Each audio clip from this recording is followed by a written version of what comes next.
watching Taste of the Town, the show that takes you wherever I'm going so you can do whatever I'm doing. What do you think of, like, the way women, or specifically young black females, are portrayed in the media, with you being a media personality yourself? Do you feel it's fair? Do you feel it's true? It's true to a certain extent, where the women that are portrayed that way allow themselves to be. You know, you wanted to be cast in that video. You went to the casting. That's what they were looking for. That's your truth. Is it fair?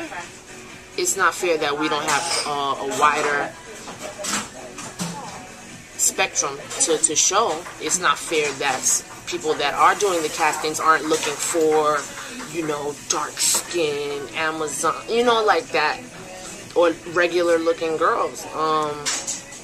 I'm not a regular looking girl, you know. Nobody's looking for me. So do you think that's damaging in any way? Yeah, because you can't see any depictions of yourself. You know, you don't know what people are looking at. And I've had experiences with young girls in my early, like, when I first started doing this. That's what, like, I guess shaped me to do this. I was working at a camp for arts, and I taught the radio program. So the kids would do broadcasting. It would broadcast in the campgrounds. And there was a lot of white students, and there were maybe like 2, 3 black students, and 2 of them were girls. And she came, and there was some play going on, and she said, "They're not. Why is it a black play, but there's only white people in it? Or why can't I be like the star of it? Because I'm black." I was like, "Did you go for the part? No. You know, what's your problem?" So what's the problem?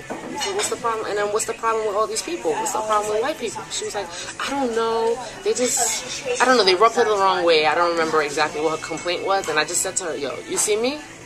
She said, "Yeah." I said, "I'm the only black person here. I'm the only black person here. So does that bother me?" She was like, "I don't think so." And I was like, "So why is it bothering you? What do you care? Just do your business. You're here to learn something. Learn it. Go home. Apply it." I mean, she was 8, so I don't know. I don't know what she got from that. But like that right there, it showed me, like, okay, little kids are watching and people are watching, and I have to act accordingly. Touching on what you were saying about when you ran into that young girl, and you kind of felt like as if you've become sort of like a mentor figure. I guess the next question that I would have would be if you think that black girls have needs that specific. Do they have needs that are specific to their experience in America? And, like, do you feel like those needs are being addressed or met adequately? To a certain extent. I think all children have needs specific to them, and if you don't nurture any kid, they're just gonna wander off into some left direction, and you might never get them back. For young black girls, I think it makes a difference when, like for me, I guess it made a difference growing up when I saw an Oprah. And see who else? I can't even think. Who? Oprah. Oprah. Yeah. So and then just knowing her story and just knowing that she's just a regular person like you and me. That she wants to. Every time she talks to someone, I feel like she's going to empower you. So I want to be that same type of a person. That if I'm talking to you, or talking to a kid, I wanna empower them. I wanna leave them with something, and I wanna be left empowered by them. I wanna be left feeling like just happy that maybe they understood what I was saying, and that we could just rock out together. If you were able to, I guess, sit with like maybe like a group of young girls, which I think you've done before. Like, you visited a school? Right? Yeah, I visited the school. That was cool. And what did you talk to them about, actually?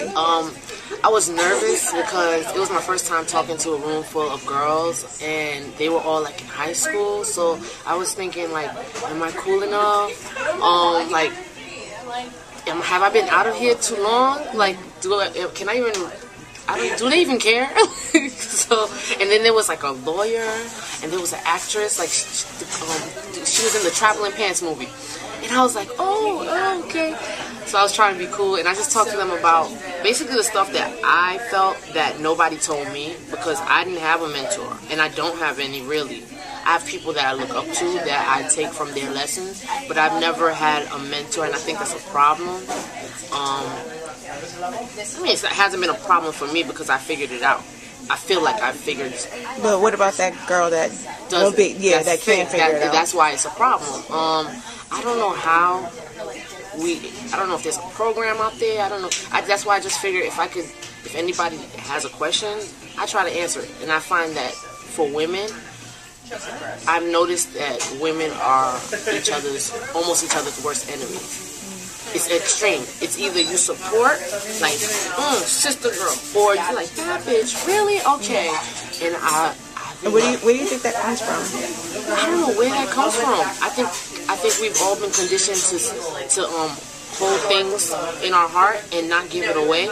So if I have a contact and I know you could use it, instead of me saying, okay, you know what, let me hook them up. Some women are just like, you know what, let her figure it out. Even though you sitting right there across, we having dinner, and I'm telling you something that, like, that I need and that I might need help with. I'm not saying to give me your answer. I don't want your answer. I want help getting my answer.